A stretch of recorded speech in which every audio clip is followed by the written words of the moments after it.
And I think that that's one of the things that separate you from a lot of other content creators is you're not just sitting there cranking out TikToks all day long about the same thing over and over again. You're evolving a brand and you're evolving a product that provides value for everybody who's seeking that value.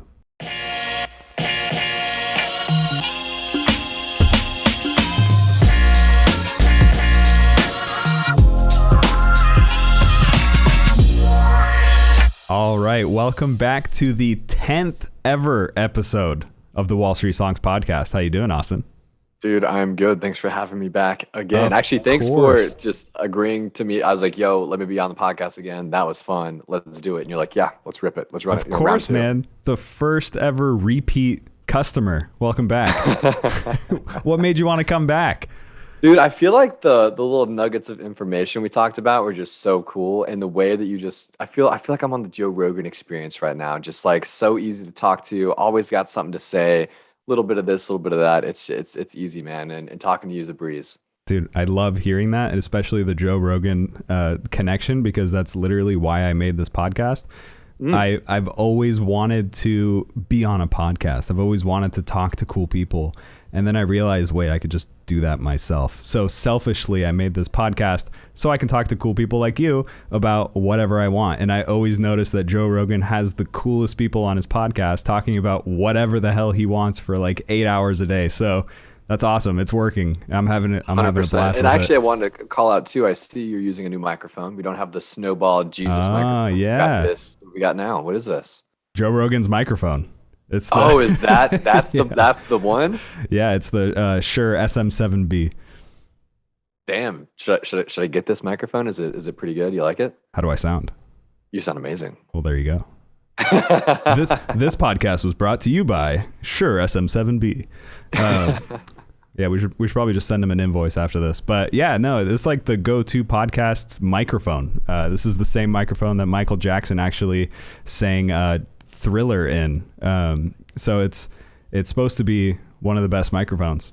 So I like it. Wow. Yeah, I've got this Amazon Basics. I think I paid like $60 for it. I think I might have told you that story when I was still working at a Medisys, my prior full-time job. They told us to start working from home because of COVID. And so, we were doing that. And then with that said like, yeah, man, we'll send you a keyboard. We got you with like this little work from home package. Here's a couple extra $100 to go buy some stuff if you need it. And with that, I was like, yo, I need to get a cool webcam. So I got this webcam right now. And then I need to get a microphone.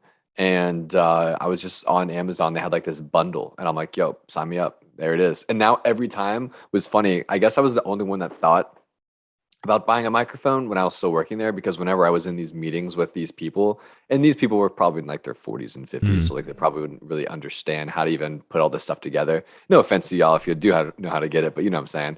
But they were always like, oh, DJ Austin Hankwitz is in the house now. He's in the meeting. He's got the microphone and the setup. And I'm like, all right, guys. That's so funny. Dude, Amazon and Amazon Essentials always has the most clutch just packages Always. and bundles, super cheap. You sound great, you look great, and way less money invested than the crazy ass setup that I have right here. So I don't know. I might have to go back to Amazon, but yeah, no, I'm loving it. So talk to me. What's been going on since the last time we talked? Honestly, dude, I feel like there's 1,100 bajillion different things since the last time we talked. But the biggest thing since the last time we talked is probably my newsletter. I've got a sort of daily is a strong word. It could be daily if I'm really into it, but it's more on like the 3 to 4 times a week cadence of where I send you a nice little email from Substack, that is, about curated financial analysis, commentary, news, things of that nature, to help you attack the investing day. If that's the week ahead, if that's some cool stuff I saw on social media, some Twitter threads that really caught my attention, or if we had a big week with IPOs, I break those down, or perhaps Coinbase had their earnings announcement, right? I'll be breaking that down for you. All the fun stuff. A lot of it's free. Some of it's behind a paywall. But I want to say, call it 80% of it is free and accessible to anyone that wants to check it out. and it's called Rate of Return. It was really hard finding a name that like I feel like would stick. That kind of like talks in like this financy-esque feel without making you like say money or finance or investing, right? And so, like for example, my friend Rex Woodbury is a investor over at Index Ventures, and he has this awesome Substack called Digital Native, which I think is just a rock star name for a newsletter Substack. And what it is he just breaks down like his take on how like social media is forming up, or like just trends he sees online, right? Mm. But he's a digital native. He grew up online. He's about our age, and so like I want to take a sort of approach as to how he did, naming his Substack with my own, to make it kind of give you a little bit of okay. I think I know what this is going to be about, but I don't want to take a big guess just yet. And I think Rate of Return crushed it. I think that I like the name.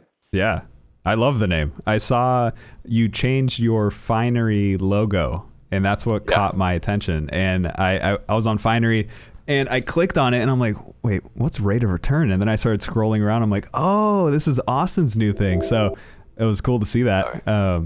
I thought it was super awesome. So thanks, dude. No, I appreciate it. How's that going? Are you having fun writing those things? Yeah, 100%. So thinking back now to the logo you mentioned, like I was actually able to find, so one of my followers slash old Patreon subscribers is a digital brand strategist, right? He just crushes it from that perspective. And he did stuff for like Bowflex and like Peloton and like all these really cool companies that we've all heard of. But his prices, unfortunately, were too high for me. I didn't have 90,000 laying around to just go do a newsletter. So he referred me to his friend from Canada, or that I guess lives in Canada, named Henry Slaughter. Henry Slaughter is a beast. He did Lululemon's branding back in the day, and he just crushed it. I threw him, I think it was $5,000, and he went through and just completely gave me all these different types of ideas and logos and coloring and schemes and like all these incredible things, insane value. If you're a brand with $5, $10, $15,000, go hit up Henry Slaughter. I forget his website. I think it's like slaughterhouse.ca. Maybe I'm wrong. Maybe it's not Slaughterhouse. That doesn't sound right. But anyway, so from that though perspective, I was able to get the whole rebrand, because I think what was frustrating for me was I had this Patreon account, and the I guess logo and branding on that kind of made me look like a teacher. I don't know if you remember that, but I was kind of like in a classroom vibe, and that was cool and that was really fun. And my friend Gerardo pulled that together for me. He's also a content creator on TikTok, and he did a stellar job. But I think like as I begin to build out my personal brand beyond just like wanting to be this classroom teacher to wanting to like be maybe not a media company, but a lot more than just a classroom teacher, right? I just needed a new approach to that and a new sort of revival. And since I was moving platforms, right, from Patreon now to Substack, I thought this would have been a perfect time. And it worked. And I've got, I think now today, close to like 4,300 people hanging out with me over there. And tons of people are just engaging and hanging out with us and having some fun. And every Monday, I think what people really appreciate is I always post Monday mornings, Monday early afternoon sometimes, but Monday morning. It's called the Investing Week Ahead. And what it does is it breaks down any IPOs that are happening that week. It breaks down any earnings announcements that are happening that week, any investor events, right? Big conferences or presentations and stuff that are going to be happening, as well as economic releases coming from the Bureau of Labor Statistics or whomever else, right? And so that, I think, in my opinion, Monday morning, you're like, after reading that, exactly what to expect that week, right? Oh, Sweetgreen's going to have an IPO on Thursday. We got Coinbase, earnings announcement tomorrow. We got the job report coming out on this day, or CPI data, whatever. So like, I now know how to either attack the investing week in such a way that's aggressive, or maybe be a little bit more defensive, thinking I don't know how this is going to do. I want to make sure like I'm prepared for it. But I think at the end of the day, the whole purpose of that is to make sure that people have the resources and the information to make decisions, and they understand them in such a way where they're able to make those decisions from a perspective of confidence. Dude, that's so crazy. Every time I look at everything you do, I think to myself, I'm like, I want to do that. And as a content creator, I'm like, you're providing so much value to people. And that's why I started my TikTok. That's why I started everything I'm doing, is to provide value for people. And I remember you were one of the first finance content creators I saw on TikTok. I'm like, oh, that's sick. I want to do what he's doing. And then you are probably one of the most constantly evolving in the right direction content creators that I've ever seen grow from TikTok to now Substack and everything in between to get to constantly evolve. And I think that that's one of the things that separate you from a lot of other content creators is you're not just sitting there cranking out TikToks all day long about the same thing over and over again. You're evolving a brand and you're evolving a product that provides value for everybody who's seeking that value. 100%. And unfortunately, I don't think enough creators view themselves as being either capable of doing that or being able to just understand that playbook to begin with. I think a lot of creators, as we think of influencers in the traditional aspect of it, people are like, oh yeah, brand deals. Oh yeah, merch. Oh yeah, things of that nature. Versus, oh yeah, I'm going to build out this in like this that's evolving brand that now is a business that now not just sells merch but also access to events or maybe exclusive content or maybe things of that nature. Versus, let me just read off a transcript for an advertisement by, I don't know, Betterment or Public, right? And so as I was able to take what I've learned from having my degree in finance and just working in business in general, right, being just cognizant of building a business, I was able to now apply that then to building this sort of creator business in a way that's sustainable enough for me to have quit my job now almost a year ago, but then also thrive under this new economy of creators. And I think what's interesting too about where this is all headed is not only do creators maybe not understand where this, how to build that business, but I think some creators do understand it, but they choose not to do it because maybe failure could be around the corner. And maybe, once you begin to transition your viewpoint away from this is fun, I'm creating content, we're having fun doing it, wait, my community loves me, cool, to now this is a business, now I need to make money, now I need to pay myself. That it's a chore, right? You're going away from this is cool, I like to do this, to now I'm building something. There's room for failure when you're building something versus, oh, I got less views this week than I did last week, I don't care, I'm having fun, right? Mm-hmm. And so I think a lot of creators struggle with that transition and even struggle, having the resources in front of them to not just make that transition, but make that transition work over the long period of time. Yeah, absolutely. A lot of us either start or utilize things like TikTok and we're just creating content on there. We're creating content because it's fun. We might have some goals in the future and we're working towards those goals through content creation. And then all of a sudden this creator economy beast engine is now fully up and running and everyone's trying to find their place in there, whether it's continuing to crank out this content or taking that content and then funneling people into your own engine, your own ecosystem of value adds. And one of the biggest things that I've been trying to figure out and master is getting the perfect funnel for myself, where I have a large audience on TikTok, and I feel like it's harder on TikTok. And I've talked about this before in some of my other videos, where my YouTube audience, extremely loyal. It's smaller, but they're the homies. You can expect them to be there no matter what. The TikTok algorithm, the TikTok audience, the way TikTok's set up, those 160,000 people who follow me won't necessarily see everything that I'm posting. They're not constantly tuning in to check out what I've posted today. And it's hard to get more and more people from TikTok to then go to YouTube for me to have longer form educational content on YouTube. And then maybe from YouTube funnel them into something like my Finery, where for free, where I'll just sit down and talk about stocks and crypto and stuff all day long.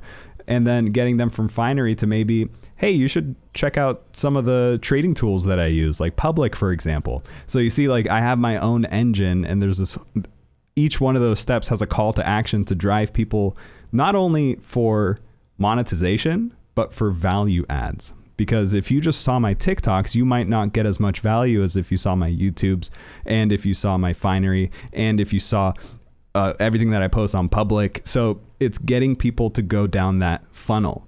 How do you get people to click on your call to actions?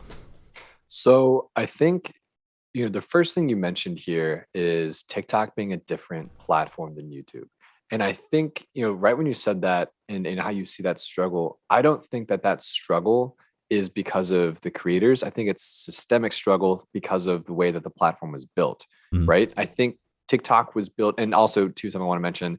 I don't know if you have access to this, but Taylor Price gave me access because she has some. I have no idea how she does this, but she has access to like all data for creators.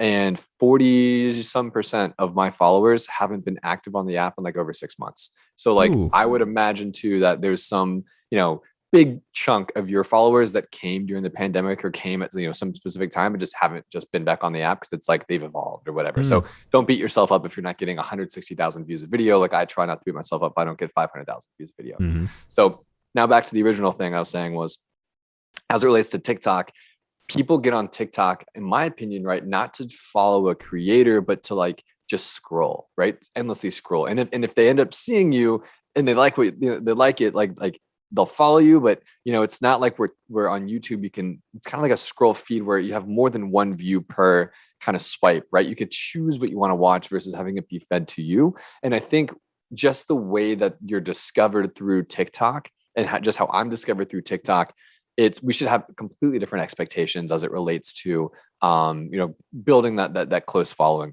And sort of how I've been able to approach that is it's really been through Substack and using TikTok as a funnel for that. So for example, I created this post on Substack on Friday that walked people through how I'm thinking about investing in the future from just like literally how I went from 0 to 1 as it relates to why I invest, how I invest my money very specifically by this laddered, 401k match, Roth IRA, and then brokerage account, and then like where else I'm investing my money and like how that looks and like just growth and things of that nature, right? So it's a very clear cut just piece of content. Well, like I just today I repurposed that content and created a TikTok about it. And then from that, I do that all the time now with my Substack posts because people are like, yo, this is really good information. Where do I find this? Like, what website did you use for that, bro? Like, I just drop it in the link. Like, where is it? And I'm like, yo, it's my website. I fucking wrote it. Like, go fucking read it too, Yeah. And so that to me is like how I've been able to kind of hack that is take the content I've made and repurpose it in such a way that seems exclusive or even like, hey, I saw this online, come check it out Hmm. type thing. Versus just saying, hey guys, follow me. Hey guys, click the link in my bio, like do this, do that. So I could benefit, do this, do that. So you can benefit. That's genius. I I, appreciate it. I need Well, to it's go. worked. Yeah. I think some of the biggest days where I remember one time, actually, I might just pop it up here and I'll take a look. I think one day I even had like, let me click stats. I had 1,089 people, November 3rd. I wonder what video I posted on TikTok November 3rd, but I had 1,089 people click and subscribe and like hop over to my Substack just like in one day and read something that I made, Wow. with that coming from awareness I built about that post on TikTok, like nowhere else, right? And so, just finding that and like bringing that over there, it's the name of the game. That's awesome. What are your thoughts in general? Because you just mentioned how TikTok is like there's a systemic creator difference than Yeah. something like YouTube. What are your overall thoughts on the creator economy in general when it comes to the creators who are focusing on getting more and more views to then what? Increase their followers and then get brand deals? And then what are your thoughts on the brands that are coming in that want to do those brand deals? What's going on? What do you think of this landscape right now? Yeah, for sure. I think on one side of the spectrum, you have creators that just want to create content, Mhm. right? So I don't even know how many like little cylinders we're gonna make, but that's one cylinder is creators that just want to make content. It's fun, it's free. There's nothing they're selling. They're doing it for fun. Like in the beginning, you remember the girl? Is her name Emily? She like made those like new logos for brands, and they Yeah. all ate it up on TikTok. Yeah. She was a creator that fell into that cylinder at first. Like she's just making silly shit online and having fun with it, not making money, but like just doing her thing and having a good time. People ate it up, which is dope. Have fun doing that. That's awesome. And then there are creators that, kind of click that switch and say, okay, how do I now begin to monetize? And I think in the beginning, everyone thinks of brand deals, and brand deals are very, very clever and smart if you do them in such a way that align well with your audience. It's hard for some creators to do that because they have to make ends meet, or this money can be very important for them. So maybe they have to push that, video game, or they have to push that whatever to their audience without really caring about it. But I think a lot of creators though do understand that, the overlap between audience, I guess, desire to be advertised to, and the brands that you take and what those brands are, is they're pretty smart about it. And then finally, it's like the creators who are the Emma Chamberlains, right, or the Mr. Beasts, or those, Carl Jacobs, or those creators that are building long lasting. I mean, I'd be surprised if Netflix doesn't somehow try and buy Mr. Beast, or try and buy his, what I'm saying, like these brands that now compete with legacy media. And I think where we are right now is people have realized, because of TikTok during the pandemic, that anyone can do it, anyone can make it. And it just comes down to getting rid of the either pressure you put on yourself to be successful with it and just have fun with it, or find the time or the subject or the niche you want to talk about, but build that tribe of yours. And like, people now realize that that's happening. And then creator economy, smaller startups now, I think, are beginning to like pop up. For example, there's tons of different creator startups as it relates to banking, right? There's Stir, there's Creative Juice, there's a creator credit card specific called Carrot.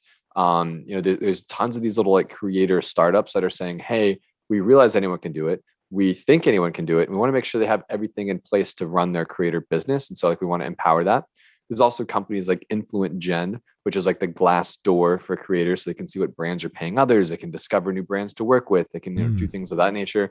And I think right now we're like in this very early innings type feel with the creator economy. But I would imagine in the coming 3 to 7 years, legacy media is going to begin to adapt or even acquire creators or even incubate their own creators, because they'll realize the boomers and the call it 48s to 70-year-olds are the ones that care about and really trust Fox News, or really trust CNN, or really trust MSNBC, because it's a brand. Where I think people between the ages of 12 and now 35, like those kind of older millennials, trust people. They don't trust brands or names, they trust people.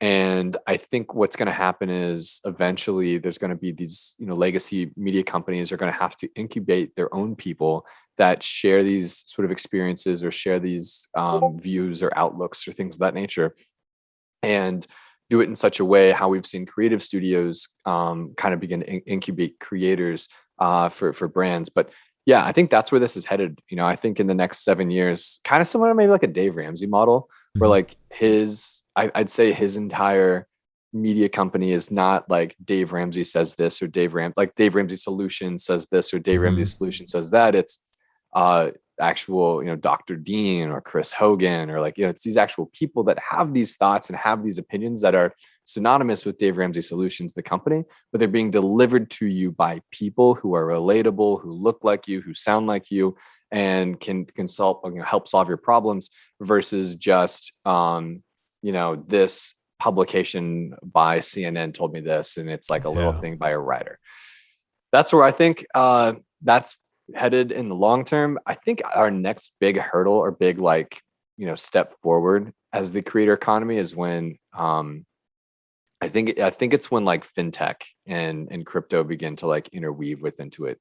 I know there's a company that's like allowing creators to, and I forget the name of it, or I'd say it, allowing creators to offer their audiences like this debit card thing, where when they spend on it, they get these points, kind of like you get points with a normal credit card. But instead of redeeming points with a normal credit card on hotel and travel, you get to redeem points on exclusive content, or exclusive interviews, or time with a creator.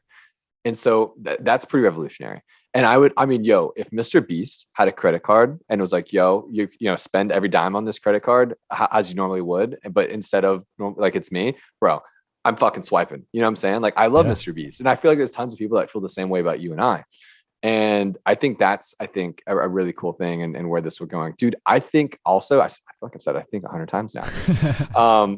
What also could be interesting is when Apple gets involved. Yeah. I don't know when, I don't know how, but we've seen Facebook do it, right? We've seen Snapchat, we've seen, Microsoft with kind of like, I just feel like we've seen a lot of, Twitch and Amazon.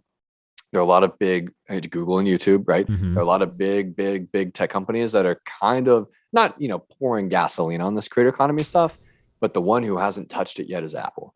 And I have no idea how they're going to jump in the mix here, but I'm excited to see how. I didn't even think about that. Apple's asleep.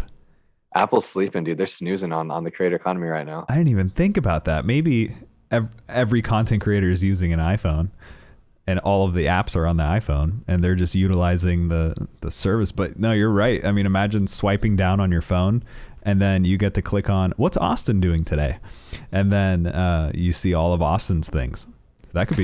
That's interesting. Like a curated feed, sort of, in the in your notification center, or maybe even, as it relates to financial services, adding, Austin something. I don't know if it's a card. I don't know if it's kind of how you can add tickets from Eventbrite to your Apple Wallet. Like you add like an Austin QR code subscription or something. You know what I'm saying? Like I don't know.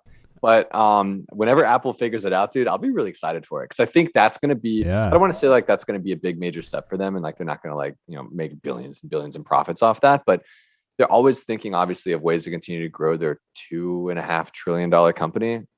That's an easy way right there. Yeah, easy. And it gets adopted really quickly. Whenever Apple does anything, people just pick it up as if it's just normal now. It's a super interesting power that they have over society. But talking about this whole creator economy stuff in general, back in the 1940s, when there was a gold rush, everybody all over the world rushing over to the West Coast, California. Do you mean 1840? Was it 1840? It was 1840. Oh, shit. I've been saying 1940 for like my entire life. I mean, let's Google it. No way. I think it's 1840. California Gold Rush. 1849. 1849. I mean, think about it, dude. 1940, we just dropped we were bombs, just chilling, like, yeah. Atomic bombs, right? Back in World War II. Back in 1840. Yeah. During the California Gold Rush era, everybody was rushing over to mine some gold. Now you can think of that as like everybody's rushing to become a content creator and whatnot.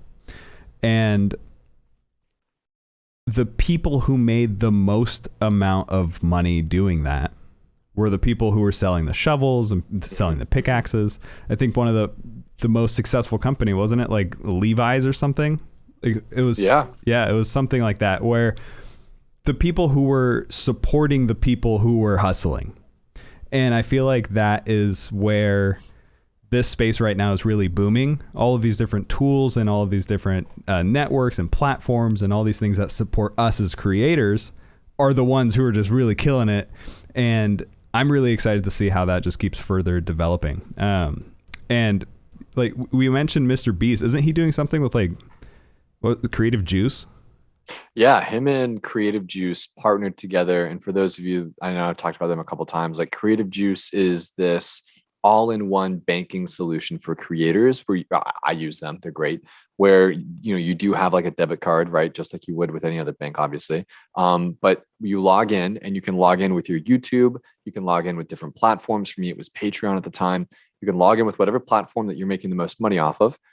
Check and see your analytics. They check and see how much money you're making, where the money goes, how it's coming in, where, what think about taxes for you, create invoices automatically, all these beautiful things. But the best part is Juice Boost, which allows you to get paid on your brand deals instantly. You get paid on your YouTube content instantly, which means, hey, at Creative Juice, I just made this invoice through your software. I sent it to public for X amount of thousands of dollars, and I'm not going to get paid on it for 3 weeks. No problem, Austin. We'll give you 95 cents on the dollar right now. Okay, let's. I'd appreciate that. Let's do that, right? Or I'm expecting. Let's call it. I don't have a YouTube presence, but maybe for those that do, I'm expecting $3,000 this month on my YouTube money. But it's only the 3rd of October today, and I won't get paid on that till the 15th or even the 21st of November next month. And so like I'm now for, I don't know, 4 or 5 weeks just chilling without this money that I know I'm going to make this or whatever, right? No problem. We'll pay you out right now. Here's 95 cents on the dollar. So what if you don't make that money though? Well, I think that was a bad example because I feel like they only pay out on money you probably have already made, right? Like they look, because it's get locked up for like 2 weeks or something after the month is over. I think that's how I read it on YouTube. YouTube's. Yeah. Yeah. So at the end of the month, they calculate how much you made that month and then they pay it out in the middle of the month. Okay. So I guess in that 2 week time period, then after they calculate how much you've made, Creative Juice goes in and says, okay, YouTube says you made $1,928 this month. I will pay you. Let's do the math just real quick so people don't think that this is some crazy amount. But I say 1,900. Let's say just $1,900. We'll pay you $1,800, right? So you pay us $95 or $1,805. You pay us $95 just for doing this service for you real quick, and we'll let you keep your other money and you get it instantly, which in my opinion is the most beneficial for creators who do this full time that say, hey, I need to now hire an editor for this banger video I got, and he's going to charge me $400 for it because it's going to be really long. Or, hey, I need to pay $19 to my whatever friend who does my thumbnails for me. I just don't have that money in the bank account right now. And actually, this $1,800 will help me create so much better content. Let me just do it. I'll get it done. And it's perfect. And there you go. And so whenever it's deposited now to your Creative Juice account, because they're your bank as well, right? They just take it right out and you're good to go. That's cool. I got to look into that. I think I have an account with them. I don't know if I've set anything up or even looked into that. Go ahead. I was going to say, you actually, you asked about Mr. Beast. You asked about Mr. Beast. And so with what they're doing with Mr. Beast is Mr. Beast obviously has all this money, and Mr. Beast knows how YouTube works. And he knows that, once creators build a good presence, they can both make money from brand deals and YouTube AdSense. He's like, let's find the best creators. Let's give them $200,000, $100,000, whatever they need to make the best content. So they have the best equipment, the best editors, the best, studios, whatever. And we get 10% of their earnings for the next 5 years or 10 years, whatever the deal is, right? So, I mean, if you think about it, it's kind of like investing into a stock and having a dividend paid out to you over the next however many years. Maybe it's also assuming, maybe it's more like a bond, right? Kind of like where if you buy a bond for, call it $100, you get a coupon payment. And then in 10 years, they pay you back the original amount invested while also paying you money along the way. So to me, it's insane because it opens up creators as an asset class. Before Creative Juice, creators were never an asset class, and now they are. Yeah. And it's super exciting because imagine if Mr. Beast gave us like 200 grand. Now you have 200 grand liquid. You can then reinvest that into an awesome video that you wouldn't be able to do without 200 grand. And then that in return will grow your channel, which would then increase the amount you make. So you're investing in something that's going to get a solid ROI because you couldn't have done that without that initial investment anyways. 100%. 1,000%. I remember reading about that Mr. Beast thing. I don't know where he's at with that, but I'm super excited to see. I have an update. I'll tell you, I believe, let me see this here. So, I think this week, there should be some PR, some press releases coming out this week about their first investments. I work really closely with the folks at Creative Juice. I was an angel investor in the company, so I'm really excited to be working with them and using them. So, full disclosures, things of that nature. But yeah, dude, so keep an eye out for that. Happy to share that with you when I see it. Yeah, for sure. No, I'd love that. Tell Mr. Beast to give me like 100 grand. And then dude, if I had any connection to dude, that'd be insane. Right? I know you would be running it up. Yeah, I was going to say, man, throw me 100 grand. We'll throw it into like a meme stock challenge and show people the best ways to manage a crazy investment portfolio. But no, that's such an awesome tool for people to tap into, because a lot of people look at content creation and they get a little bit intimidated. They go, okay, well, I don't have either the funds to get started. Well, you watch videos and people just say, just get started anyways with whatever you have. Just get the content out there and it'll grow. But then some other people who are already established, but then they're looking to scale. And there's two ways of scaling. And I want to kind of talk about this with you to pick your brain on it. whether it's scaling in the sense of pouring money into something and upgrading equipment or upgrading the type of content that you're doing, or scaling in the sense of expanding with a team. And when you expand with a team, that allows you to crank out more content, or it allows you to focus a little bit more on what you're good at, and then have like an editor edit your videos and stuff. So those are the two different types of scaling that I see when it comes to content creation. And also it applies to anything really, like business. But how are you looking at scaling? Because you're doing a lot. And every time I look at your TikTok, I'm like, dude, he's killing it. How does he have time for a TikTok and then like his Substack thing and then this and then that? I'm like, so time, how do you scale? What's going on? Oh, I think about this often because I don't have an answer. So you mentioned probably two things I never really thought about, right? Scaling both the equipment and the production to make better content at the same rate, but then also or scaling the team to make more content or even better content at a different. I agree, and I think looking at successful creators like Mr. Beast, he scaled both. He scaled his team, he scaled the equipment, he scaled the editor. He scaled everything in such a way to just make a more just a cinematic experience for his audience. But he is obviously the most outlier of all outliers, right? So it's kind of hard to compare yourself to him. If I were to think about what I'm doing right now, if I could choose one, or even just scale in general, I think for me, what would help with scaling would be someone who would be, I think it would be people, right? I think the first thing is people. And I would find the best people who are experts in subject matter that I don't have experience in. A good person just off the rip is Vanader. I'm not sure if you know him, but he at VANADER, I think on TikTok.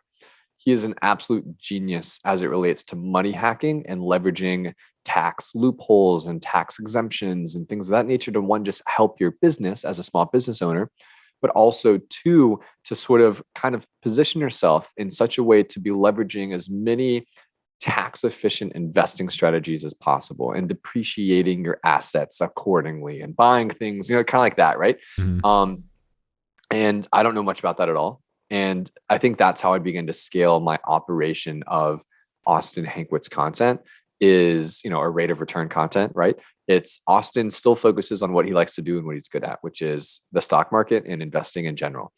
And then I begin to niche down or even hop to different subject matter altogether, but I think it'd be more of like niching down into subject matter I'm not an expert in. And I'd bring in experts that I think reflect and have a kind of teaching mentality like I try and do, but also come from a place of experience and come from a place of authority that are able to complement my content and I can complement theirs. And now we're sort of like this team of two, and then we're a team of four, and then we're a team of eight, and then you're CNBC. You know what I'm saying? Yeah. It's like, I think that's how creators scale is we don't try and sub out our work, because I frustratingly get kind of caught in that sometimes where I think you know this, but I have a business partner and co-founder, Christian Blackwell, and he's genius, very smart guy. He's a great, just guy to work with. And sometimes we'll be scripting out ads, and like I'll let him script out a whole ad on something that a company we work with, and he'd do a great job on it. Like, this is a great ad, but then I'm like, you know what? I don't think I see myself saying that. I probably shouldn't even ask you to do that in the first place. I'll script it out. You should have just been doing this instead. So I think subbing out originality should never be on the table. Instead, bring people who complement your originality as a creator into the mix, so you guys can then complement each other and build more brand awareness on what you're trying to do, and just provide more value ultimately to your audience. Yeah, 100%. And for anyone even listening to this that doesn't feel like content creation is relevant to them, everything you just said, replace content creation with anything in your business, and it's the same exact thing. 100%. Content creation has this stigma of, it's very Hollywood-y. It's very like, throw a camera on and just, hey, welcome back to the channel. Don't forget to hit that subscribe button. Like that. It's not really always like that. A lot of it is managing a business, and it takes a lot of business acumen to be able to understand your different scale points and understand you want to replace the tasks that you're doing with people who are masters at that task. For example, with editing, I've been in the marketing industry for about like 12, 13 years now. And video production is what I specialized in. And I think we talked about this before, but I can edit any video. I've worked with editors for many, many years, and I understand how to edit videos, and I'm pretty good at editing videos. But do I want to spend an hour a day editing videos all day, or I can then focus on maybe writing a script for another video, or focus on negotiations with a brand, focus on literally anything else but editing.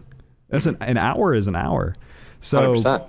So being able to give that to somebody who's the best editor ever, and that's what he loves doing, I can give that to him, and that's one way to scale.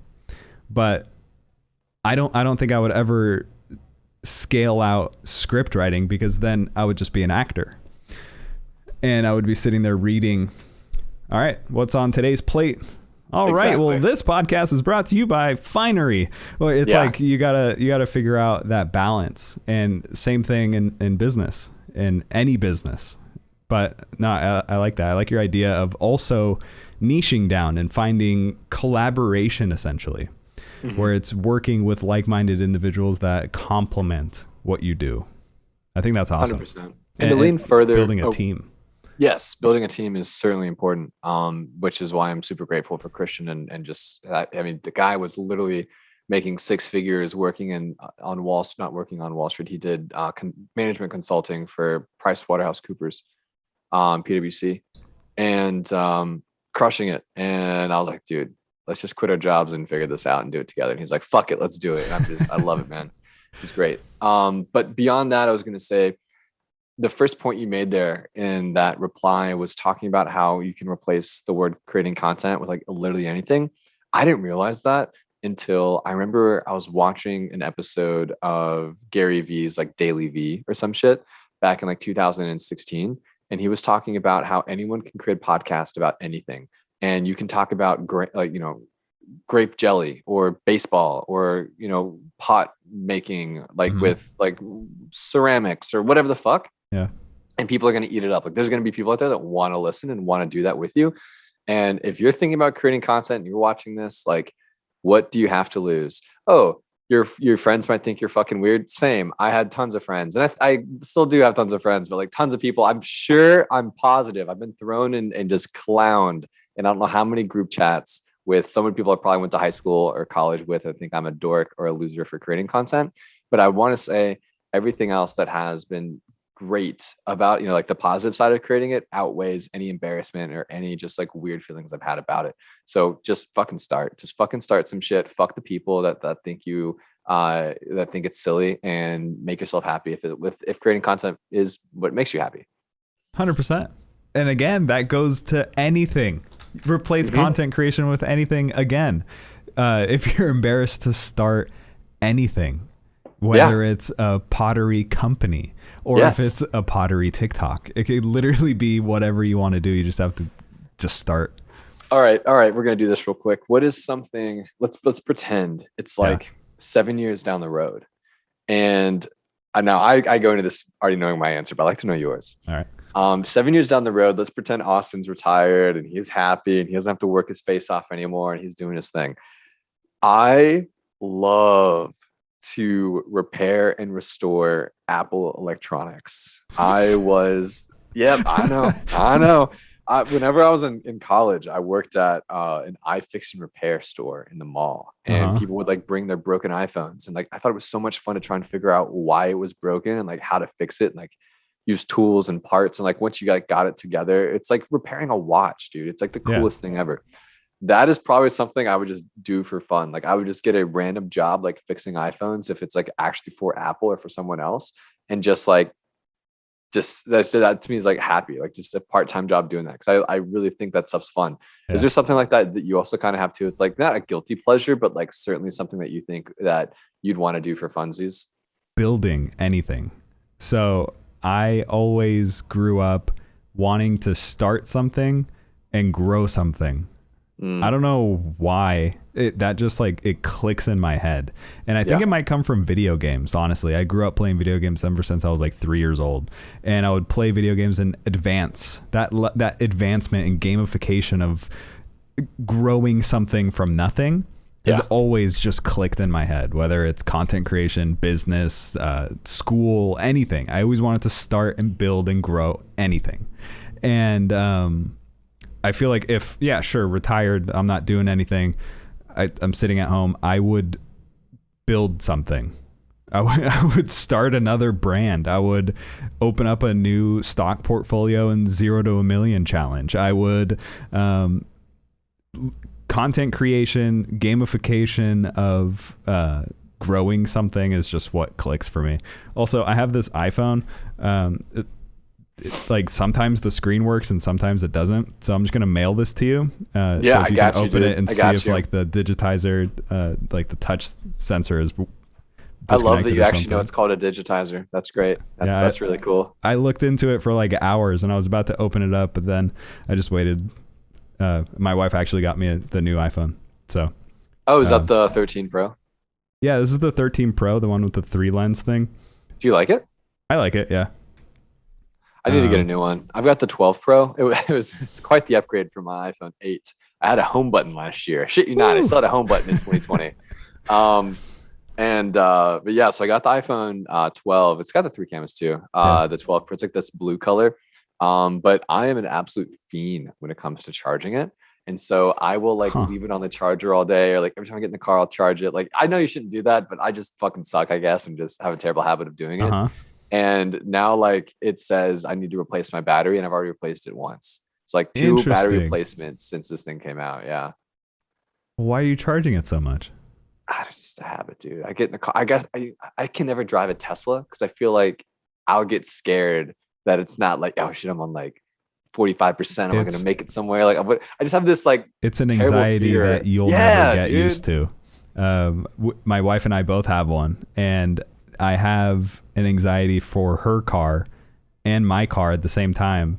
And just constantly thinking about, all right, we have 40%. That equals like 200 miles. Where are we going to go? Where can I charge? And then we have to stop here for like 15 minutes and then go there and go there. But also gas prices are so crazy. I don't think I can drive a normal car ever again. So, really? So I don't know. I'm enjoying it. Is it a Model 3, Model S? 3, yeah. Nice. Yeah. How's the sound system in those things? It's good. Kind of nice. Can't complain. Yeah, next time you're in California, we'll test it out. Yeah, I'll be in LA actually for the Super Bowl. I don't know where you are in California, but LA. Fuck yeah, let's hang out. Let's run it. Where's the Super Bowl? I think it's I don't know where it is actually, but MoneyLion, and we'll talk about them. Just invited me today.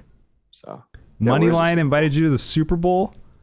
Dude, they are doing some crazy stuff, man. I'm telling you. Tell me about this. Insane stuff. All right, so MoneyLion. There's a company that I've never heard of, and probably you haven't either, that is this all-in-one banking solution, but for people, not just creators, for people. What does that mean? They plan to be there for you and want to be there for you in times of excess and in times of stress. So they want to be the Tylenol and they want to be the vitamins. And so what that means is they offer, I think it's like 9 different products to their customers as it relates to, their everyday lives. So if that's just banking, they also have it's a really good example. I actually took a screenshot because I liked it so much off their slide deck. I'm going to show it to you or tell you about it. Here we go. America's most robust digital financial platform. They've got an advice feature. They've got an investing feature, crypto investing feature, a banking feature, a marketplace feature, a buy now, pay later feature, a cash advance feature, and a credit score building feature, all in this one app. So you just create this account, and normally people create it for the cash advance because all you have to do to get a cash advance to them is to have your paychecks automatically deposited to your bank account there. And so what happens is, they want to be there for you when you're having some time of stress, right? So, oh no, I can't perhaps buy my groceries this week. I need that extra $40 for this cash advance. And that's, I think, in my opinion, I believe that that's how they normally get a lot of users on the platform. And then they say, actually, hey man, we just noticed too that you just had this $2,000 annual bonus dropped into your account here. We don't see any, debts that are coming out on kind of like a analytics perspective. What you should maybe you should consider investing it into your retirement, or maybe buy some Bitcoin with it, or be there for you in times of stress, but then also in times of excess, and like kind of have a scale on when that looks like. And then they've got, like I said, this buy now, pay later thing that just came out this quarter, as well as what is it, their credit score builder and things of that nature. And what's super interesting about them, in my opinion, is they're building what they call FinTech 3.0, where if we think about FinTech 1, which they describe as sort of like banks, right? Online banking. And then you think of FinTech 2, which is sort of like what Robinhood's doing, mixing banking, mixing investing, mixing crypto, mixing all these sort of things together, Affirm, things of that nature, right? They just came out maybe with even like Mint or something like that. 100%. Yeah. 100%. Yeah. And then what they think FinTech 3.0 looks like is now content, culture, influence, advice. Imagine Credit Karma can now come into the mix. Not Credit Karma, I'm sorry. NerdWallet now comes into the mix. So what if you open up your banking app and you obviously care about your money, you care about what it has to do, and now there's a guy that's looking at you in the face and says, hey man, I can kind of see you haven't built a budget yet. Here's how we're going to build a budget. And it's like curated content. It's like a For You page, essentially, of curated content for anyone that is in kind of looking for very specific solutions, which is they call their marketplace now, or maybe the advice, and it's kind of like the intersection, right? But so if it's, I guess, a side hustle, if it's insurance, if it's maybe saving for your kids' college, or if it's maybe thinking about your retirement, or like literally anything you can think of, this company wants to find content, create content, and publish content by people like you and I that speak toward those money-driven decisions. They want to be this hub of content for money-driven decision-making. That's genius. Inside the banking app for their 8 million people that use the app and have accounts with them. And so it's like, not only is that a way, because interestingly enough too, right? I mentioned this cash advance thing. Like that's like pretty much their bread and butter on how they acquire new customers, is like, yeah, we'll give you $40, just deposit your paychecks with us. No problem. We got it for you. It's right here. It's on your debit card. But then also, like, I'm not sure how profitable of a, business segment the cash advance thing is, but I would imagine the 3% fee they take, just like Coinbase does on crypto sales, is a little bit more profitable. I'd imagine the perhaps fee that they'd take on their buy now, pay later product, if you don't pay back on, is a little bit more profitable. And so, but how do we get now our users, our 8 million people who might have just came for this cash advance thing, to begin using our other different features and tools that are a lot more profitable? How do we upsell them, right? And so they think by having this content that says, hey guys, you haven't heard of Bitcoin, blah, blah, blah. Let me explain it to you, why it's exciting, why you might like it. And if you want to buy it, you just have to click the little button below this video that's already in the app. It'll take you to another section of the app to just start, right? Or, hey, let's talk about buy now, pay later. You can do this, this, and this. If you don't pay off it, it's all an in-app way to get, It's an in-app way to get people to now use every feature of the app, more profitable features of the app, in a way that's not, I guess, predatory, if that makes sense, right? And just a way that's comes from the perspective of education and usefulness, versus like, let me just, convince you to do this or sell you on an idea. I love how companies are moving to 3.0s. I think the whole conversation on Web 1.0, 2.0, 3.0 super interesting. I think the society shifting towards taking control and getting value out of things is super interesting. You said they're finding ways to upsell, and I think what you actually meant to say was they're finding ways to up value. Up value. And, you're right. No, 100%. Because that's what I heard. That didn't seem like an upsell, where, for example, a FinTech 2.0 would say, here's your credit score, but if you click here for $19.99, you can now monitor your credit score and do this, and they upsell. Maybe has a value, but it's kind of upsell-y. It's just, it doesn't really have that bang for the buck anymore. For sure. And what you were saying is just a funnel of value. And it goes back to our very first conversation where it gets people in with that money advance. And then it starts breaking down, hey, well, since you're here, you should also check this out. You should check this out. I suggest that you take a look at this, this, and this. And then it just keeps generating value. I love that. And that's just on the consumer side. So there's both a consumer side and a creator side, right? So like obviously they need creators to create content about this, but what creator wants to go make just more content and you know, kind of, you know, be this sort of paid actor, like you said, talking about these products and features, you know, value adding products and features inside an app. So instead, what MoneyLion has done is they've curated a list of 100 different creators that have created incredible content that's evergreen, that talks about life insurance, that talks about, and honestly, I don't know shit about life insurance, but that was just on their deck. But you know, talks about life insurance, talks about, you know, making some extra money on the side with a side hustle, or maybe, you know, talks about building your budget, or, you know, increasing your credit score. That's already evergreen and out there. Reaching out to the creator saying, hey, we would love to take your content, license it from you, and then feed it into our today feed or our marketplace feed or whatever it is inside the app, whatever they end up calling it. And right now, that's just that's not no longer discoverable on TikTok. It's no longer discoverable on YouTube. It's not, I mean, people aren't searching for that anymore, but it's still valuable. It's still a great piece of content. We'll pay you for it per view. And we have 8 million people that want to watch it right now on our app. We'll send them a notification when it's live. And like, yeah, totally pay me. Sure. I'd love to share. That'd be great. So like now this is not just a place, I guess, an app that consumers can use to learn more and to have, you know, more value adds along the way for them. But it's also a place where creators can come and say, hey, I've created all this content about credit cards and like what credit utilization is and like what goes into a credit score. And yeah, people like it, but it's like, it's not going viral anymore on TikTok, or it's not getting, you know, any views anymore on YouTube. No problem. Let's drop it into our today feed or our marketplace feed in the category of credit. And every view you get will pay you X amount, you know, whatever is comparable to your YouTube payout, right? And then beyond that too, for creators, which is really interesting, and I think what's really sexy about this for creators is they want to also, because what's interesting, MoneyLion, which is this company they just bought, and they spent up to, it's like part of their deal, right? But they just spent up to $75 million on acquiring a creative studio called Malka Media.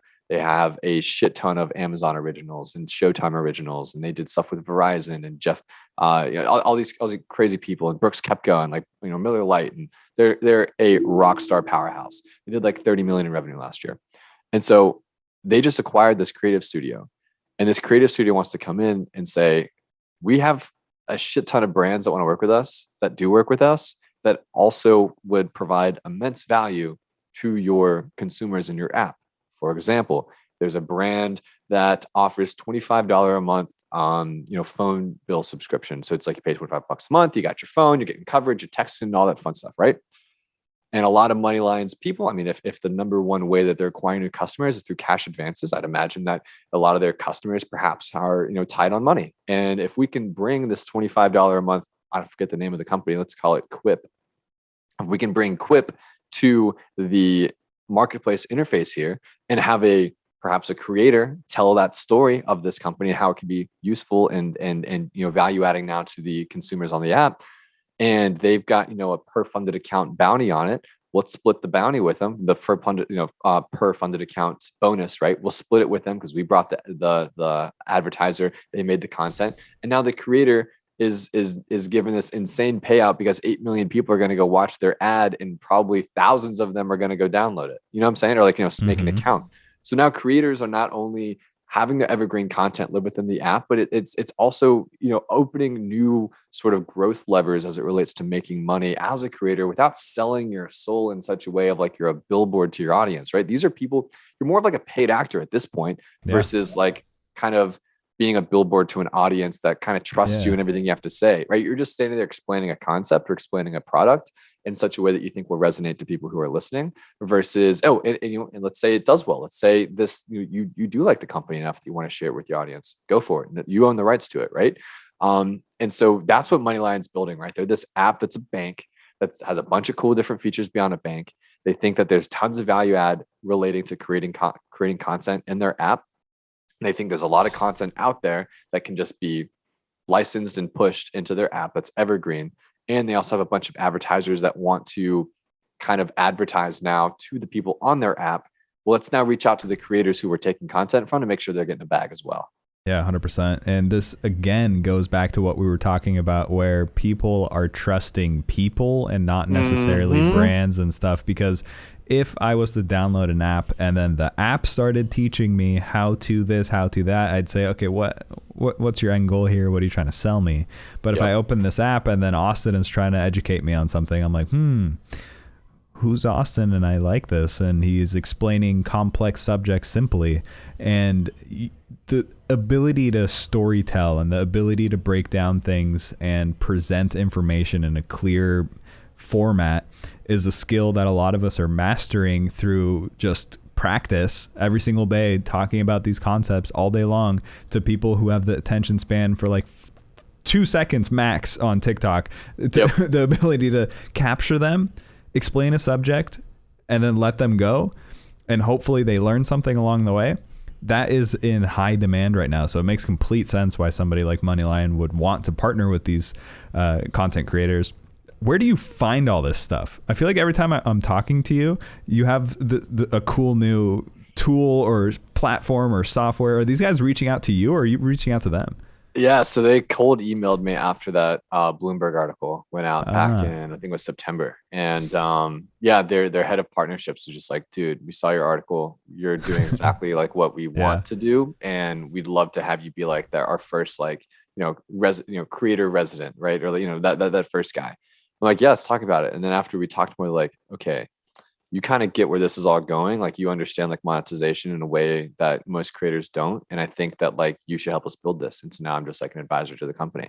And I don't sit on the board of directors, but I was just with their president, their CMO, and their CFO like 4 hours ago, talking about all this stuff. And so it's like, how now? Oh, the best part, they're publicly traded. You think this is cool? Go buy their stock, right? Ticker ML MoneyLion. It's actually in the shitter right now because it is back. And it's trading at like probably $4 a share. But I'm really excited to see what this company turns into in the next 3 to 5 years. As what we were talking about with this long form, content, not long form, sorry, long term creator economy. What this evolves into, this is a brand incubating their creators to now tell their story in such a way, like just like what you were saying, that resonates well in such a way that's not coming from an advertising perspective, but coming from a human perspective. This is how I use this. This is how I've benefited. This is why you could too. Or this is why I don't like a product, or maybe this is why whatever, right? But coming from the perspective of experience versus the perspective of branding, I think is just day and night. Yeah, I'm really looking forward to learning more about that, because I mean, I'm sure your DMs are worse than mine, but they're probably like a million just garbage brands and NFT companies and different like crazy projects who want ads. And they're all saying, hey, can you promote my product? How much does it charge? How much do you cost? And then I ignore 99% of those things, and I only talk about the things that are of value or of interest to my audience. Because first of all, I don't care if I get paid whatever amount to talk about an NFT. I'm gonna focus on something that's actually cool and something that provides some sort of value. Otherwise, nobody would listen to a word we say. They'll just be like, all right, he's just talking about something he got paid for again. I think this is really interesting and could be valuable to a lot of people. I'm excited to see where it goes, man. It's gonna be big. It's gonna be really big, and I think that if enough people can look at this. Oh, and the best part, we're talking about creator banking solutions. This is a bank. This is a bank allowing creators to get paid instantly as well, right? So like now MoneyLion isn't just a consumer bank, but now maybe they cater to creators as well. So that's a cool growth lever, kind of operating in this now creator economy, secular growth trend. But at the end of the day, it's exciting, and I think that we'll see a world where more brands begin to incubate creators, and more companies will begin to not have. They'll begin to pull a Duolingo, where they'll be on TikTok posting, shit posting and having some fun. versus being like press release, here are our thoughts on this, or press release here, that. Because again, the 48 to 70-year-old cares about that, but that's not the future. And that's not where brands want to be. They want to be ahead. So 100%. I love it. I love it. Is there anything else you wanted to talk about? Yeah, dude, you mentioned NFTs. I don't know jack shit about NFTs. I invested into an NFT company that creates NFTs specifically for college athletes to leverage their name, image, and likeness. They've done it for athletes from Miami. They did it some for an athlete at, I think it was Vanderbilt, another at Virginia, another at Wake Forest. Tons of athletes now are like using NFTs to kind of like a trading cards. Right. What do you think about where the future of all this is going in the near term? Call it 12 to 24 months. What we'll be looking at with NFT use cases? I know Gary Vee's got this restaurant going. Are we going to see, doctor prescriptions be written in NFT format, or are we going to see more of like utility around experiences and like ticketing? That doctor one's fascinating. I never thought about that one. Mid to short term, you're not going to see doctors' notes in NFTs. Doctors are still working on digitizing their documents. So they are probably on the laggard. Yeah. So then right now the NFT space has evolved from a cool profile picture, a cool piece of art, and you'd pay like $100, $200, a couple $1,000, $1 million. For what? It was just like I'm not an art collector. I know some people are art collectors, but it's like, dude, you just paid $1 million for what? Or like a couple $1,000 for a picture. Yeah. And they say like, oh, well, I own the code and I own this picture. Okay, great. What are you going to do with it? And then some people say like, I can just screenshot it. Well, okay, that's like taking a picture of the Mona Lisa. Like, you don't own the Mona Lisa. You have a picture of it. Congratulations. But the owner is the owner. And it's the same thing with those NFTs. It was a cool picture. But then it started to evolve, where then now people are looking for exactly what I said. Why would I buy that? And it's evolving to have some sort of utility. And the more utility the NFT can provide and the more ROI on what you're spending on that, and the better story that they can tell, the more valuable these NFTs are going to become. And I think short to mid term to maybe even long term, it's just going to be a chase to find the most unique utility or the best utility possible. So you're going to see some things that are super unique. You're going to see some things that are very gamified. You're going to see things that are flipping like value generation on their heads. Right now, you go buy an NFT from OpenSea and you will get something that has like okay rarity. Did I just freeze? Yeah, you definitely did. That's weird. Crazy. We're back. So we're back. You go on OpenSea and you get an NFT that has a specific rarity, right? Mm-hmm. Mm-hmm. Well, some people won't get something that has a crazy rarity. So there's this NFT that is flipping that on its head and creating a value generation system where if you collect all 5 of those NFTs, you get another NFT that gives you royalties. So that's just one unique take on an NFT taking it one step further and coming up with new value adds. Just a couple days ago, there was this other NFT that got sold out where it's essentially like a membership to an exclusive entrepreneur group. And if you own this NFT, it essentially acts like a ticket to go to special events with like celebrities and whatnot. And it has its own value generation there. They have a Discord chat. They're going to have private channels that you'll have access to. So then you can learn more about entrepreneurship. Maybe there's going to be some sort of investing channel where you can pitch ideas and people will invest in it. I have a couple people in my Finery chat who have extremely expensive NFTs, and they have access to the alpha of the alpha groups of investors, and these guys are essentially controlling the entire market at this point. Like, these guys have so much crazy amount of money, they can say like, all right, everybody, let's all just jump over to this NFT. This project looks awesome. And then they are the ones controlling the demand, so you would have access to that type of information. So that's one other use case of NFTs. I want to be a part of that community. And like you said, tickets, Gary Vee's restaurant thing. He just did that book thing where if you buy 12 of his books, you get an NFT. Did you hear about that one? No, that sounds cool. He came out with a book. And when you write a book and you want to sell a book, you're really hoping people buy one. Mm-hmm. He said, if you buy 12, I'll give you an NFT. So people bought 12.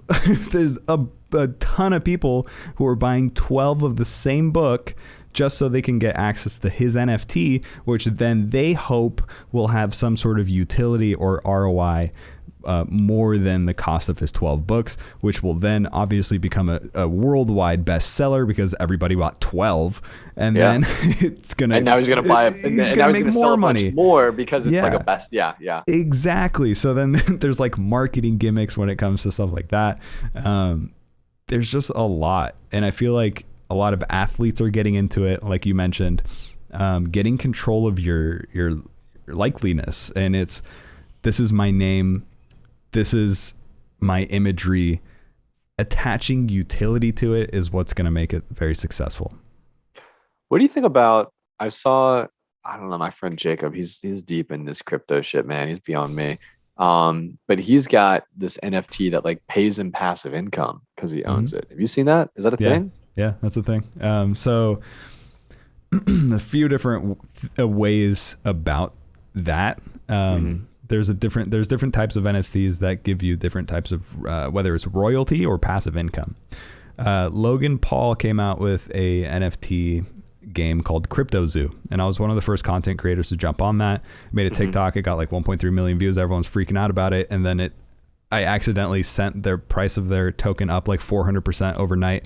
Everyone was losing their minds, and then I'm like, oh shit, I didn't mean for that to like blow up like that. I was just showing you guys this is a cool NFT, and you get an egg, and then you open the egg, and then there's an animal inside of it, and then that animal generates zoo token, and that zoo token is money. So it's like they don't want it to be called a dividend because then you'll get into SEC issues, but you can think of it as like a dividend where you own an asset and it generates this income, this token, and you can use that token to then buy other NFTs, or you can play games with it, but then you could also just transfer that over into cash.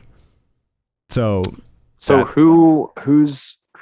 guess like, where does the zoo tokens come from, right? Logan Paul's pockets, or I mean, are they just minted and like told that they have our value, or? Yeah, there's like 2 trillion tokens available, and then the people are determining essentially how much it costs because of supply and demand. So then I keep buying zoo token, and then the more I buy, the more it takes away from the entire available pool because it's deflationary. Yeah. And the more I buy, the more the price of the token goes up. And the NFTs themselves keep acquiring more and more tokens for free that I can then pull out of that NFT, and then I can just then redeem that. You never sell or like cash out. You're essentially saying, I'll give you one of these zoo tokens and you give me 0.0001 Bitcoin. You know what I mean? Yeah. It's an exchange. So I could have $1 billion of a token, but I need to be able to swap that with somebody. There needs to be liquidity. So there's liquidity pools and there's a bunch of other technical things, but the money is within the community. It's just an exchange of hands. So what do you think about like decentralized autonomous organizations, DAOs? DAOs? Yeah. It all depends on what they're trying to do. So what is a DAO? What you just said. So it's like a group of So, it's, okay, backstory. I tried to buy the damn Constitution and I couldn't buy it. I know that's exactly what you were going to say. I know Roger over at Finery was super hyped about that as well. Dude, I didn't know you talked about that with him. But yeah, no, I tried. I was like, all right, bro, here's $400. I'm trying to buy this shit. Let's go. Yeah, exactly that. So that is an organization of people who came together collectively with a goal to buy the Constitution NFT. So that's the DAO. It's a group of people with a goal that you can buy into and then collectively work towards that goal. So give me an example of, and sorry to put you on the spot here. I'm just trying to understand. Yeah. Give me an example of a DAO that's not trying to go buy the Constitution.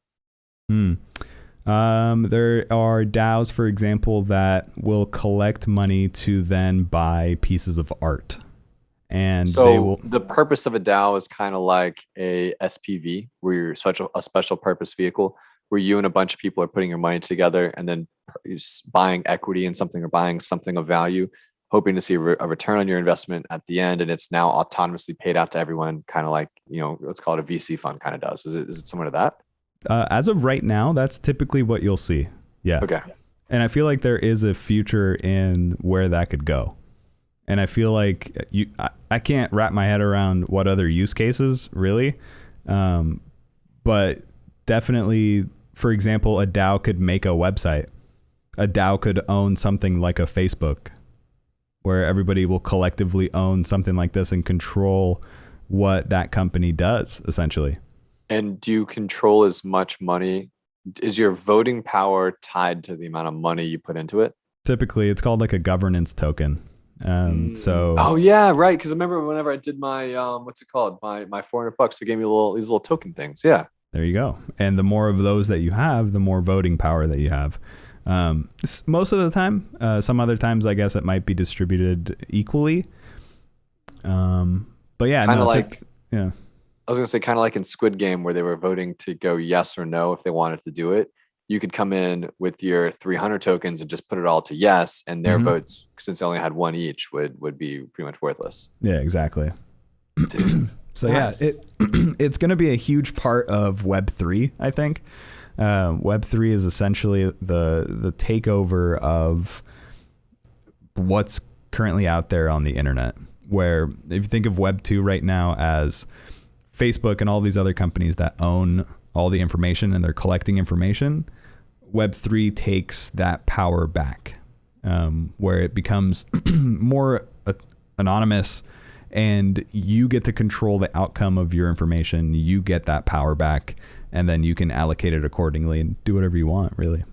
So last question about DAOs, and we can wrap this up. How do I know that what we voted on is actually happening, right? How do I know they actually went and took that money and bought the Constitution in real life with it? Yeah, well, technically, it should all be on the blockchain, so it's all publicly visible. Well, I guess what I'm saying is like, so let's say we all pulled together $40 million, and you would be able to see that wallet that has the 40 million in it, right? And then they'd withdraw the 40 million into like a Coinbase account to make it cash.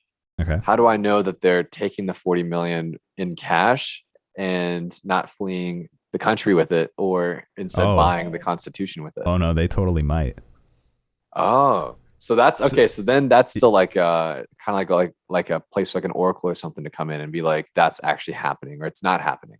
That could like totally, a smart contract, maybe they could totally come in and take over. If it goes to cash, you have no power. Like if it stays within that blockchain where you can see that wallet, you can have there's websites that can lock liquidity, where you can say, or you can create a smart contract that if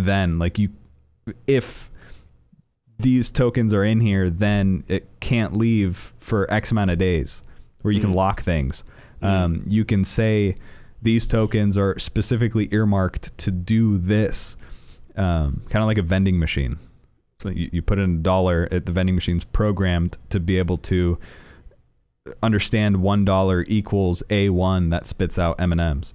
Got it. So it's kind of complex, but no, dude, if it goes to cash, like in a bank account, they could totally just run away with $1 million. So it seems like every DAO that's making a transaction, the transaction has to occur on chain. So the person selling the DAO, the art piece, is accepting Ethereum as payment versus, and then how do you know that the art piece now is in possession of the person that's created the DAO, right? Like I feel like there's so many like big things we need to get over, but like as we begin to securitize assets in real life, Mm-hmm. I don't know how that's going to happen or how quickly that's going to happen, but Rally Road is doing a really good job of that so far. I think as we begin to securitize more assets in real life, then we'll be able to like see this stuff. But Yeah, yeah, dude, no, I don't know. I think all right. it's all up in the air and it's all super sketch. And we are at the, I don't want to sound cliche, but we're at the cutting edge of this technology. And it's super interesting to see how it all plays out. A lot of people are going to lose a shit ton of money and a lot of people are going to make a shit ton of money. And it just really depends on what you're investing in. And it goes back to my investing philosophy with everything that I do. I keep it small, I keep it safe, and I keep it consistent. I have my long-term portfolio. My stock portfolios are doing their thing. They're growing, small, safe, consistent, just growing and dollar cost averaging and growing and growing. I do the same thing with my crypto portfolios. I have my cryptos that are just, they're growing and growing and growing. And then it gets to a point where, hey, I'm going to buy a couple NFTs. And then you just start throwing money at NFTs and then it might go to zero, probably will. And then maybe you'll get something that's actually good, but I kept it small and safe and consistent. And I'm not gonna die. That's where we're at. Got it. And last question. Yeah. What is Bitcoin going to be valued at before we die in our 70s? Ooh. Well, I don't want to die in my 70s. So let's in say your 80s, maybe 90s. I don't know. But let's say by the time we're 70 something years old. So for me, that's like 50 years from now. So 2070, call it 45, 50 years from now, where's Bitcoin going to be? That'd have been about 11 cycles, right? 11 halvings that'll have happened. I see you've thought about this question a lot. I'm not. I just doing it now. I don't know. It's hard to put a value on anything monetary on something that's just so advanced in the sense of it's just rapidly evolving. Because let's say 1 Bitcoin equals $1 million. But like, what does that mean? Like, what if the value is beyond just the monetary value? What if NFTs in like 15 years become assigned to Bitcoin in a way where if you own a Bitcoin, congratulations, it's $1 million USD, but you also now have access to like 15 other things that you wouldn't have had access to before, increasing the value of that coin itself. Yeah. Beyond the monetary value.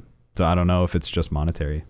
I also think like after seeing how we printed 30%, 25, 30% of all outstanding money over the last 2 years now, and inflation is just running rampant, it's like, is Bitcoin, of course, Bitcoin's going to increase in price, but it's so hard to completely write off the just decrease in value that it's gaining value against, which is the US dollar, right? It's like, I'm sure you've seen that chart where it's like 120 years or 240 years or something. It's like the value of the US dollar. It's like on axis and just like does that, now it's like way down here.